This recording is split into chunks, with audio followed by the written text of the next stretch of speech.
ನಮಸ್ಕಾರ, ನಾನು ಗುರುರಾಜ್, ವಿಜಯಪುರ ಜಿಲ್ಲಾ ನ್ಯೂಸ್ 18 ವರದಿಗಾರ. ವಿಜಯಪುರ ಜಿಲ್ಲೆ ಕಳೆದ ವರ್ಷ ರಾಜ್ಯದಲ್ಲೇ ಅತಿ ಹೆಚ್ಚು ನಾಯಿ ಕಡಿತ ಪ್ರಕರಣಕ್ಕೆ ದಾಖಲಾದಂತಹ ಹೆಗ್ಗಳಿಕೆಯನ್ನು ಅಥವಾ ಕುಖ್ಯಾತಿಯನ್ನು ವಿಜಯಪುರ ಜಿಲ್ಲೆ ಪಡೆದಿತ್ತು.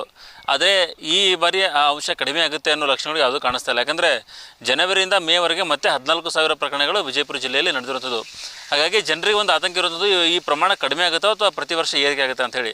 ಯಾಕಂದರೆ ಸುಮಾರು 3 ವರ್ಷದ ಡಾಟಾಗಳನ್ನು ಕಂಪೇರ್ ಮಾಡಿದರೆ ಮೊದಲೇ ವರ್ಷ ಅದು 2023ರಲ್ಲಿ 12,000 ಇತ್ತು. ಅದಾದ ಬಳಿಕ 24,000 ಆಗಿತ್ತು. ಕೊನೆಗೆ 2025ರಲ್ಲಿ ಅದು ಸುಮಾರು 30,000ಕ್ಕೂ ಅಧಿಕ ಪ್ರಕರಣಕ್ಕೆ ಬಂದಿತ್ತು. ಈಗ 2026 ಮೇ ತಿಂಗಳೊಳಗಾಗಿ ಸುಮಾರು 14,000 ಪ್ರಕರಣಗಳು ನಡೆದಿರುತ್ತದೆ. ಇದು ಕೇವಲ ನಾಯಿ ಕಚ್ಚಿದ ಪ್ರಕರಣ. ಆದರೆ ಕಳೆದ ವರ್ಷ 3 ಜನ ಸಾವನ್ನಪ್ಪಿದ್ರು, ಮತ್ತು ಈ ವರ್ಷ ಸಹಿತ ಆರಂಭದಲ್ಲಿ 2 ಸಾವನ್ನಪ್ಪಿದ್ರು. ಈಗ ಮತ್ತೆ ಇವತ್ತು ಒಬ್ಬರು ಸಾವನ್ನಪ್ಪಿದ್ದಾರೆ.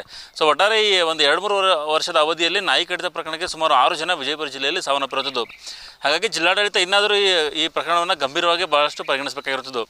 ಈಗಾಗಲೇ ಪ್ರಕರಣಗಳನ್ನು ಗಂಭೀರವಾಗಿ ಪರಿಗಣಿಸಿ ನಾಯಿಗಳನ್ನು ಹಿಡಿಯುವಂಥ ಕಾರ್ಯಾಚರಣೆ ಮಾಡಿಸ್ತಾ ಇದೆ. ಆದರೆ ಈ ಬೇರೆ ಬೇರೆ ಕಾನೂನು ತೊಡಕುಗಳು ಉಂಟಾಗಿರುವಂಥದ್ದು, ಮತ್ತು ಟೆಂಡರ್ ಕರೆದಾಗ ಜನರು ಬರದೇ ಇರುವಂಥದ್ದು, ಈ ರೀತಿ ಬೇರೆ ಬೇರೆ ಸಮಸ್ಯೆಗಳು ಉಂಟಾಗಿ ಬಹುತೇಕ ಅದು ನಿಲ್ಲುವ ಹಂತಕ್ಕೆ ಬಂದಿತ್ತು. ಕೆಲವು ಸರಿ ಮುಂದುವರೆದಿತ್ತು, ಮತ್ತು ಕೆಲವು ಕಡೆ ಅಲ್ಲಿ ಅಡಚಣೆ ಉಂಟಾಗಿದ್ವು. ಆದರೆ ಈಗಾದರೂ ಎಚ್ಚೆತ್ತುಕೊಂಡು ಈ ರೀತಿಯ ಘಟನೆ ಮತ್ತೆ ಮರುಕಳಿಸಂತೆ ನೋಡಬೇಕಾಗಿರುವಂಥದ್ದು. ವಿಜಯಪುರ ಜಿಲ್ಲೆಯ ನಿಡಗುಂದಿ ತಾಲೂಕಿನ ಗೊಳಸಂಗಿ ಗ್ರಾಮದ ಪ್ರದೀಪನವರು ನಿನ್ನೆ ಬಾಗಲಕೋಟೆಯ ಖಾಸಗಿ ಆಸ್ಪತ್ರೆಯವರು ನಿಧನರಾಗಿರುವಂಥದ್ದು. ಕಳೆದ 3 ತಿಂಗಳ ಹಿಂದೆ ಅವರಿಗೆ ಬಾಗಲಕೋಟೆ ಜಿಲ್ಲೆಯ ಬೀಳಗಿ ತಾಲೂಕಿನ ಮನ್ನಿಕೆರೆ ಅನ್ನೋ ಗ್ರಾಮದಲ್ಲಿ ತಾಯಿಯ ತವರು ಮನೆ, ಅಲ್ಲಿ ಜಾತ್ರೆಗೆ ಹೋದಾಗ ಒಂದು ನಾಯಿಯನ್ನು ಕಚ್ಚಿತ್ತು. ಅದಾದ ಬಳಿಕ ಅವರು ಕೇರ್ಲೆಸ್ಸನ್ನು ಮಾಡಿದ್ರು. ಹಾಗಾಗಿ ಅದು 3 ತಿಂಗಳ ಬಳಿಕ ನಂಜು ಇಡೀ ಮೈಗೆಲ್ಲ ಏರ್ಕೊಂಡು ಈಗ ಅವರು ಸಾವನ್ನಪ್ಪಿರುವಂಥದ್ದು. ಇದಾದ ಬಳಿಕ ಆದರೂ ಯಾರು ನಾಯಿ ಕಡಿತಕ್ಕೆ ಒಳಗಾಗಿರ್ತಾರೆ ಅವರೊಂದು ರೀತಿ ಜಾಗ್ರತೆಯನ್ನು ವಹಿಸಬೇಕಾಗಿರುವಂಥದ್ದು. ಯಾಕಂದರೆ ಈ ಒಂದು ಪ್ರಕರಣ ಜನರಿಗೆ ಎಚ್ಚರಿಕೆ ಆಗಿರುವಂಥದ್ದು. ನಾಯಿ ಕಡಿದಾಗ ಅದೇನೋ ಕಚ್ಚಿದೆ, ಚಿವರಿದೆ, ಈ ರೀತಿ ಅದನ್ನು ಕೇರ್ಲೆಸ್ಸನ್ನು ಮಾಡ್ತಾರೆ. ಆದರೆ ಆ ಕೇರ್ಲೆಸ್ ಮಾಡಿದ ಪರಿಣಾಮವು ಈಗ ಈ ರೀತಿ ಆಗಿರುವಂಥದ್ದು. ಈಗೂ ಅಧಿಕಾರಿಗಳು ಅದು ಏನು ಮೃತಪಟ್ಟಂತಹ ಪ್ರದೀಪ್ ಅವರ ಸ್ವಾಬ್ನೆಲ್ಲವನ್ನು ಕಲೆಕ್ಟ್ ಮಾಡ್ಕೊಂಡು ಈಗ ಪರೀಕ್ಷೆ ಕಳಿಸಿದ್ದಾರೆ. ನಿಖರ ಕಾರಣ ಏನು, ಮತ್ತು ಏಕೆ ಹಾಗೆ ಇದು ಲಸಿಕೆಯನ್ನು ಪಡೆದಿದ್ದಿಲ್ವಾ ಅಥವಾ ಚಿಕಿತ್ಸೆಯನ್ನು ಪಡೆದಿದ್ದಿಲ್ವಾ ಅಥವಾ ನಾಯಿ ಯಾವ ರೀತಿ ಕಚ್ಚಿದೆ, ಅದಕ್ಕೆ ಏನಾದರೂ ರೋಗ ಆಯಿತಾ, ಈ ರೀತಿ ಎಲ್ಲವನ್ನು ಪರೀಕ್ಷೆ ಮಾಡೋದಕ್ಕೆ ವೈದ್ಯರು ಕಳಿಸಿರುವಂಥದ್ದು.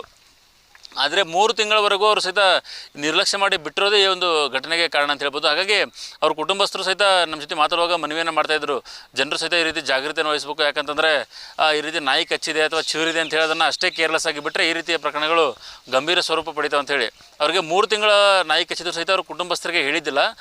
ಅದಾದ ಬಳಿಕ ಏನಾಗಿತ್ತು ಅಂದರೆ ಒಂದು ವಾರದ ಹಿಂದೆ ಅವ್ರಿಗೆ ಅತಿಯಾದ ಕಾಲು ನೋವು ಉಂಟಾಗಿತ್ತು. ಅದು ಕಾಲು ನೋವು ಉಂಟಾದಾಗ ಸ್ಥಳೀಯ ಆಸ್ಪತ್ರೆಗೆ, ಸ್ಥಳೀಯ ವೈದ್ಯರಿಗೆ ತೋರಿಸಿದ್ದಾರೆ. ಅದು ಯಾವುದೇ ರೀತಿ ಪರಿಣಾಮ ಆಗದೇ ಇರೋದ್ರಿಂದ ಕೊನೆಗೆ ಅವರು ಬಾಗಲಕೋಟೆ ಆಸ್ಪತ್ರೆಗೆ ದಾಖಲಾದಾಗ ಅಲ್ಲಿ ವೈದ್ಯರು ಹೇಳಿದ್ದಾರೆ, ನಿಮ್ಮ ಮಗನಿಗೆ ನಾಯಿ ಕಚ್ಚಿದೆ, ಆ ರೀತಿ ಆಗಿದೆ ಅಂತೇಳಿ. ಆವಾಗ ಕುಟುಂಬಸ್ಥರಿಗೆ ಗೊತ್ತಾಗಿರುತ್ತದೆ ಇವರಿಗೆ ನಾಯಿ ಕಚ್ಚಿದೆ ಅಂತೇಳಿ. ಸೊ ಹಾಗಾಗಿನೇ ಜನರು ಸಹಿತ ಜಾಗೃತಿ ವಹಿಸಬೇಕು, ಮತ್ತು ಜಿಲ್ಲಾಡಳಿತ ಈ ವಿಚಾರದಲ್ಲಿ ಏನಾದರೂ ಕಟ್ಟುನಿಟ್ಟಿನ ಕ್ರಮವನ್ನು ಕೈಗೊಳ್ಳಬೇಕು. ಯಾಕಂದರೆ ಈ ರೀತಿ ಪ್ರಕರಣಗಳು ಪದೇ ಪದೇ ಮರುಕಳಿಸ್ತಾ ಇರೋದ್ರಿಂದ ಜನರಿಗೂ ಸಹಿತ ಒಂದು ಭಯ ಇರುತ್ತದೆ. ಇನ್ನೊಂದು ಶಾಲೆಗಳು ಆರಂಭವಾದ ಕಾರಣ ಮಕ್ಕಳು ಸಹಿತ ಒಬ್ಬೊಬ್ಬರೇ ಶಾಲೆಗೆ ಹೋಗ್ತಾ ಇರೋದ್ರಿಂದಾಗಿ ಜಿಲ್ಲಾಡಳಿತ ಬಹಳಷ್ಟು ಜಾಗೃತಿಯನ್ನು ವಹಿಸಬೇಕಾಗಿರುವಂಥದ್ದು. ನಿರ್ಭೀತ, ನಿಷ್ಪಕ್ಷಪಾತ, ವಿಶ್ವಾಸಾರ್ಹ ಸುದ್ದಿಗಳಿಗೆ ಮತ್ತೊಂದು ಹೆಸರಾಗಿರುವ ನ್ಯೂಸ್ 18 ಕನ್ನಡ ಈಗ ಆಪ್ನಲ್ಲೂ ಲಭ್ಯವಿದೆ. ದಯವಿಟ್ಟು ಇಲ್ಲಿರುವ QR ಕೋಡ್ ಅನ್ನು ಸ್ಕ್ಯಾನ್ ಮಾಡಿಕೊಂಡು ಆಪ್ ಡೌನ್ಲೋಡ್ ಮಾಡೋದಕ್ಕೆ ಮರಿಬೇಡಿ. ನಿಮ್ಮ ಬೆಂಬಲ ಹೀಗೆ ಸದಾ ನಮ್ಮೊಂದಿಗಿರಲಿ. ಧನ್ಯವಾದ.